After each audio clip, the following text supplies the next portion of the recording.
Assassin's Creed keeps promising that the best armor makes you a better killer, but the sets fans actually chase after aren't the deadliest. They're the ones that finally look like the assassin they imagined. That gap between stats and identity has quietly shaped every legendary set the series has ever handed out. By the end, one piece of armor exposes exactly what got lost along the way. Altair's armor. You beat 6 tombs full of collapsing floors and spike traps for a costume, and it turns out to be the single best decision Ezio ever makes. This is not cosplay. This is the game handing you its best armor and making you earn the assassin fantasy the hard way. No merchant, no coin purse, just you against the platforming gauntlet buried under Monteriggioni. The pitch sounds simple. Collect all 6 assassin seals scattered through hidden tombs, survive the Prince of Persia-style traversal nightmare inside each one, and Altair's armor is yours. That is the deal. The game just does not advertise how much that deal breaks everything around it. Every other armor in Assassin's Creed 2 degrades. You get shot, you get stabbed, the plates crack, and the protection drops until you pay a blacksmith to patch you back up. Altair's armor ignores all of it. 0 degradation, 0 repair bills. It also carries Ezio's highest health and protection values in the game, tied with the best blacksmith armor money can buy but never needing a coin to maintain it. You are wearing one of the best looking sets in the series, matching the top of the stat chart earned from tombs instead of a shop. The design is the real twist. Bulk up Altair's actual robes with plate armor, and you get something that reads as both an upgrade and a memorial. Ezio armored in the shape of the man the whole series is named after. Fans consistently call this the single most iconic look the franchise has ever produced, stats and symbolism landing in the same outfit at once. That symmetry is the problem. An unbreakable suit that matches the best purchase in the game quietly deletes the repair economy Ubisoft built the combat around. The most perfect assassin fantasy in Assassin's Creed 2 is also the one most likely to break it. But being the most iconic doesn't make you the most dangerous, and the next set trades that clean assassin silhouette for something that looks less like a killer and more like a monument. A warrior built to be seen from across a battlefield. Armor of Brutus, Ezio Auditore spends Brotherhood dressed as a legend, and this is the exact moment his armor stops pretending otherwise. 6 keys. That is the price of admission. The keys of Romulus are scattered across Rome, buried inside layers of Romulus, brutal little platforming gauntlets that punish every wrong jump. Find all 6, drag them down to the vault underneath the Colosseum, and Rome hands you a set of armor that never breaks. Not rarely, never. 0 durability loss, 0 repair costs, a status every other piece of gear in the game is desperately trying to reach, and the stats back it up completely. Maximum armor rating, maximum health. It walks past every blacksmith set in the city like they were never competing in the first place. Open the vault, and you also walk out with the Brutus Dagger, a fast, vicious little blade that turns Ezio into pure lethality the second the set clicks into place. 6 hidden keys, 1 underground vault, and suddenly you are functionally invincible. But look at what invincible actually looks like on him. A wolf-faced helmet, slabs of heavy Roman chest plating. This is not a hood pulled low in a crowd anymore, this is a walking monument. The armor is named for Marcus Junius Brutus, the most famous conspirator in Roman history, worn in the one city built entirely on conspiracy, and the theming only works because Ezio has stopped needing to hide. He is not slipping through Rome unnoticed. He is announcing himself as a legend in Rome's own language. Compare that to the quiet promise of the very first set on this list. Same unbreakable gimmick, same best in-game numbers, completely different soul. That earlier armor still whispered assassin. This one shouts war god. Players are split right down the middle on it, some loving that Ezio finally looks as powerful as he plays, others furious that Brotherhood's best gear turns its hero into a tank instead of a ghost. Somewhere in that split is every fan who ever grinded side content, hoping the reward would feel like Brotherhood instead of bulk. That drift towards spectacle was only the beginning, because the next set abandons the Swords and Rome fantasy entirely, dressing an Italian assassin in gold that belongs to something else completely, and daring you to call it out of place. Armor of Ishtar Ezio Auditore spends this outfit looking less like a master assassin and more like an Ottoman dignitary. Gold plating, ceremonial drapery, a silhouette pulled straight from Ottoman military dress. Nobody mistakes this for Florentine tailoring. Brutus already cracked the illusion that assassin gear has to look humble. This one shatters it completely. Where the Brutus set dressed Ezio as a Roman general, this one dresses him as an Ottoman general, a name borrowed from history instead of mythology. The armor of Ishak Pasha carries the name of a real Ottoman statesman, not a Mesopotamian goddess, and that distinction matters more than it sounds. The outfit unlocks through a dedicated side quest chain, a real investment of hours before the game hands it over. That grind exists to make the payoff feel earned, to make the player feel like they crossed into something significant. What they get is a legendary set with stronger defense than the base wardrobe without sacrificing a single parkour animation or stealth mechanic. Full mobility, full protection, zero compromise. On paper, that's exactly what an assassin should want. Except nothing about how it looks says assassin. It says statesman. It says imperial court. It says a costume department decided Ezio deserved a promotion in rank, not just leather quality. That contradiction is the whole appeal. Players were not chasing this outfit for the stat sheet. They were chasing the fantasy of wearing something that outranked them, in a series built entirely on grounded historical conspiracy. Real popes, real cities, real politics, and tucked inside all of it, an outfit named after a real Ottoman general instead of a Renaissance tailor. Nothing in the games confirms this outright, but follow the pattern. This is the moment the franchise first flirts with dressing its hero in someone else's authority, borrowing the iconography of power years before it ever touches gods and precursor tech as a design language. A rough sketch of an idea the series would not commit to for a long time. The player who earned this outfit was not rewarded with a better killer, they were rewarded with a better costume, and once Ubisoft learned fans would grind for an outfit that abandons the hood for the title, there was no reason to stop offering it. That taste for the mythic did not stay in Italy. It crossed an ocean next, buried so deep in the ruins of a dead civilization that most players finished the game without ever knowing it was waiting for them. The Mayan armor. Most players who finish Assassin's Creed are 4. Black Flag never even know this armor exists. Not because it's hidden in some secret menu, but because earning it means chasing down a full set of Mayan keystones tied to stelae puzzles scattered across the map. Nobody stumbles into it, you have to go looking, and the game never really tells you why it's worth the trouble. The obvious payoff is protection. Once equipped, the Mayan armor gives Edward Kenway a level of defense nothing else in his wardrobe comes close to matching. It sits at the top of the game's entire defensive hierarchy, stone plating and all, built to shrug off hits that would drop him in his usual coat. That part alone would make it worth the hunt. But look at what it's actually made of. Mesoamerican motifs, carved stone, a visual language that has nothing to do with British navies or colonial trade routes, and everything to do with the ruins Edward keeps finding underneath his own world. Ishtar's armor only looked like it came from somewhere older than the war Edward was fighting. This one actually does. The precursor thread stops being decoration and starts being the literal source material stitched onto his back. That's the part worth sitting with.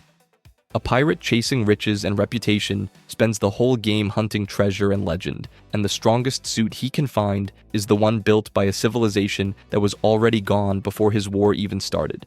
Some players call the design a mismatch, too bulky and ceremonial for a Caribbean privateer who's supposed to move like smoke. Others say it's the one time Edward finally looks like the legend the story keeps insisting he is.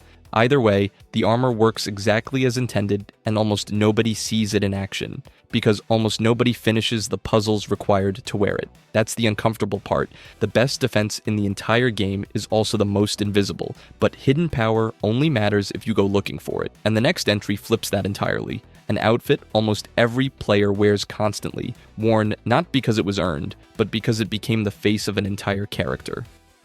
Jackdaw captains outfit Edward Kenway's robes. Edward Kenway spends an entire game as the most iconic assassin in the franchise, and the outfit that does it has almost no stats attached to it at all. That is a problem if you have been ranking this list by power. Because up to this point, every set has earned its spot through collectibles, hidden bonuses, or measurable stat boosts. This one earns it through screen time. Edward Kenway's robes are not a reward you unlock. They are just Edward's default look as captain of his own ship, and they stay his signature silhouette through nearly all of Black Flag. Leather, belts, a hidden blade rig layered over a naval coat, all of it built to say pirate first and assassin second. Black Flag mostly handles progression through upgrades to Edward and the Jackdaw itself, rather than discrete armor sets, and outfits like the Templar armor or the Mayan outfit do carry real protective perks. Edward's own robes were never chasing that fight. Full mobility, no stealth penalty, baseline protection, nothing flashy. That is the entire mechanical pitch. Compare that to a set fans grinded seals and keys for, and it should not even be in the conversation on stats alone. Except it is the outfit people draw. It is the one on the box art, the one cosplayers build, the one that shows up when someone types assassin into an image search and pirates start appearing. The blue sash, the layered coat, the whole silhouette became franchise shorthand, completely detached from what it actually does in a fight. And that is where the character work sneaks in. Edward starts Black Flag as a selfish opportunist chasing treasure, not Creed. He ends it as a man who has actually earned the title of assassin. His outfit does not change to mark that shift. It stays exactly the same. Through every betrayal, every death, every moment he stops thinking like a pirate and starts thinking like something else. The look is not tracking his power level. It is tracking that piracy and the Creed were never actually separate things for him, just two names for the same instinct. Somewhere in that gap is every player who ever farmed a treasure map for hours expecting the reward to feel like becoming someone, only to find the game had already given them that feeling for free stitched into a coat with no upgrade path at all, so a look can apparently out-earn a stat sheet. Fine. But the series was not done arguing, because next it swings hard the other way, toward gear so locked behind grind and cross-game loyalty that some of it barely counts as being earned by playing at all. ESU armor. The actual ESU armor in Origins is not the flex you think it is. You earn it entirely inside the game, no external grinding required, and it still manages to be one of the least talked about legendary sets Bayek ever puts on. That is not a knock on the outfit. That is a setup for a much stranger problem sitting right next to it. Bayek's legendary outfits mostly follow the pattern the series already trained you to expect. Beat something absurd, get a costume. Take down the war elephant Herwenifer, a boss fight that murders most players on the first 3 attempts, and you walk away with the legendary shaman outfit. That part feels earned. That part is the fantasy working exactly as intended. Then there is a separate assassin outfit tied to the assassin badge, which needs 3,000 experience points logged across multiple Assassin's Creed games. And there is an Altair-themed set locked behind the Master Assassin badge, which demands 7,500 XP the same way, spread across your entire Uplay history, not your Origins playthrough, your history with the franchise itself. Both outfits carry serious visual weight, ornate detailing, unique effects, callbacks to assassins who defined the series long before Bayek picked up a hidden blade. They look like something you fought for. You didn't fight for it, you just logged hours. In other games, possibly years ago, that is the part worth sitting with. Every fan who chased Herwenifer across the desert earned their legendary outfit by surviving something brutal inside Origins itself. The Uplay locked gear asks a different question entirely, and it is not, are you skilled, it is how long have you been loyal. Those robes stop being a reward for mastering Bayek, and start being a receipt for mastering the brand. Some players call this grindy. Some call it a badge of honor, a way to walk through Egypt wearing proof that you've been here since the beginning. Both readings are fair, and neither one changes what's actually happening under the armor, but at least those relics still look the part. The next era of the series stopped caring about how armor looked at all, and started asking a colder question. Not what you wear, what number it puts on the screen. Legendary Boar armor, 12,783. That is not a level cap or a price tag. That is the literal armor value stitched into the Master Assassin set in Odyssey, and it tells you everything about what the fantasy became. The number is not the disturbing part. The disturbing part is what happens once that number exists at all, because once armor has a value, everyone stops talking about what it looks like. The conversation that used to be about hidden blades and white hoods becomes a conversation about spreadsheets, and Odyssey hands players an entire loot system built to keep that conversation going forever. Here is the official pitch. Odyssey lets you build a mercenary around a role, assassin, warrior, or hunter, and legendary gear reinforces whichever one you pick. The Master Assassin set does this better than almost anything else in the game. Its bonus rewrites the Vanish ability, so it costs 0 adrenaline and intoxicates every enemy caught in it. Intoxication in Odyssey is not cosmetic. It drains enemy defense and attack while ticking damage over time, which turns a defensive escape tool into a free area, poison bomb you can spam without limit. That is genuinely brilliant design. It is also proof the series had fully pivoted from silhouette to system. Legendary armor here does not exist to make you look like a legend. It exists to make a build function.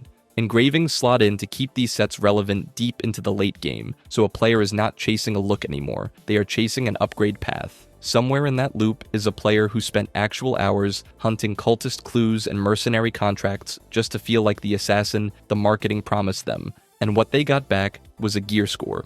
Fans split hard here. Some chase the raw armor total, some chase the poison synergy, and the argument itself proves the point.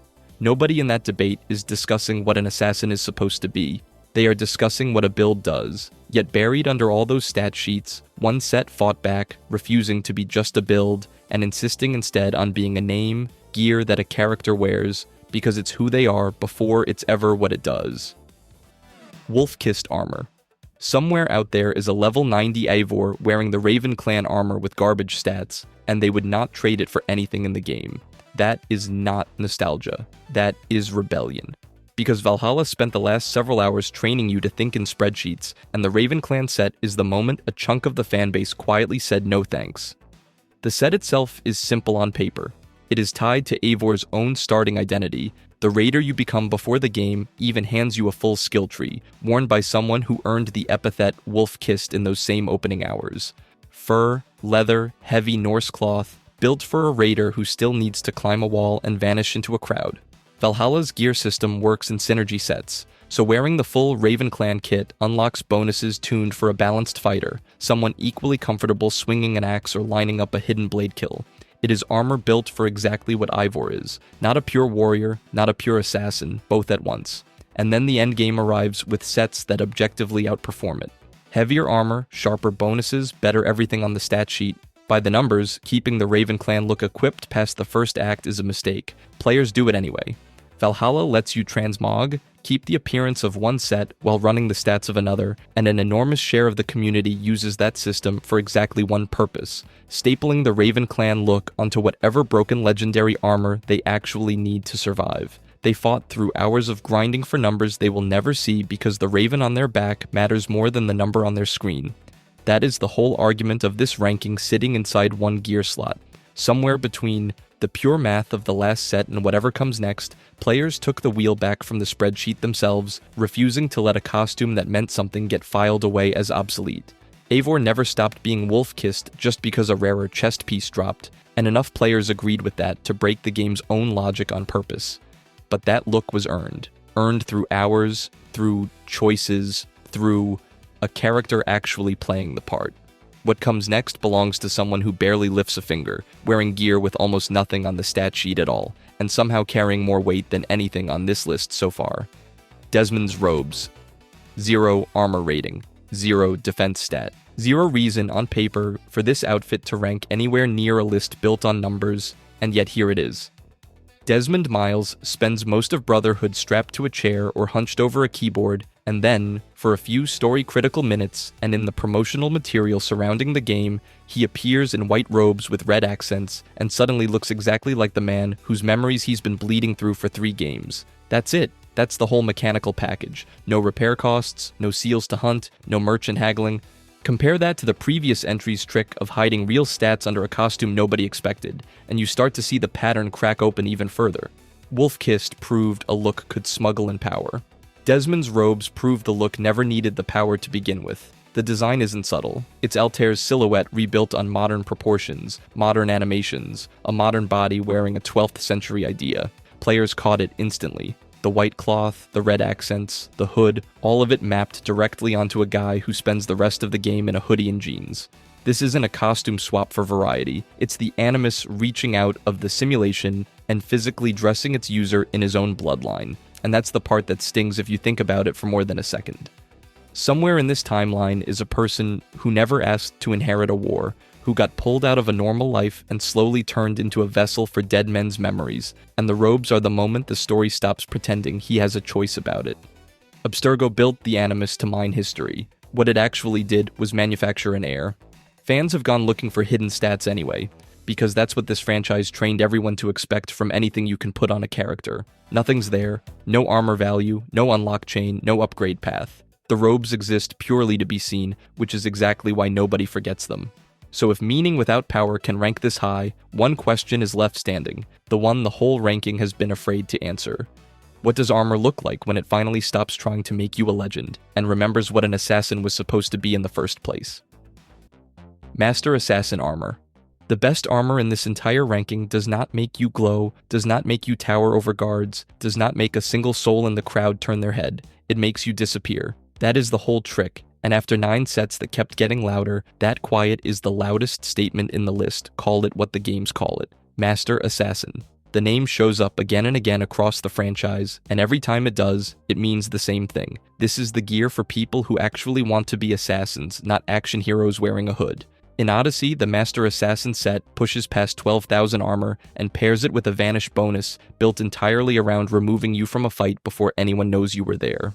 In Shadows, the Master Assassin set only unlocks after you finish the game, and its bonus strips 2 health segments off any target the moment you land an assassination or a ground kill. Not a flashy explosion, not a divine light show, just a guaranteed, efficient, invisible end. Unity carries that same lineage forward. Its Master Assassin outfits do not scream for attention the way Isutech or Grandmaster Gold ever did. The hoods sit deeper, the cloaks layer heavier, the detailing gets more ornate the closer you get to true mastery, and every visual choice points inward toward craft instead of outward toward spectacle.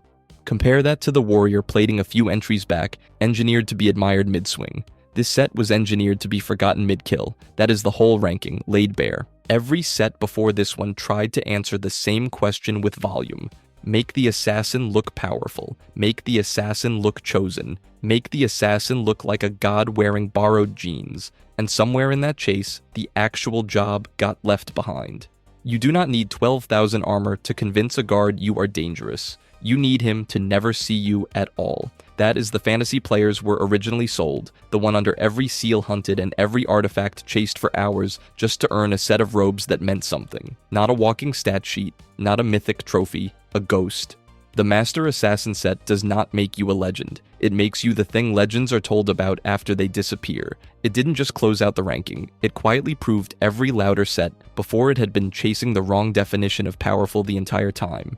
If you enjoyed this video and want to see more, click the video on the screen now.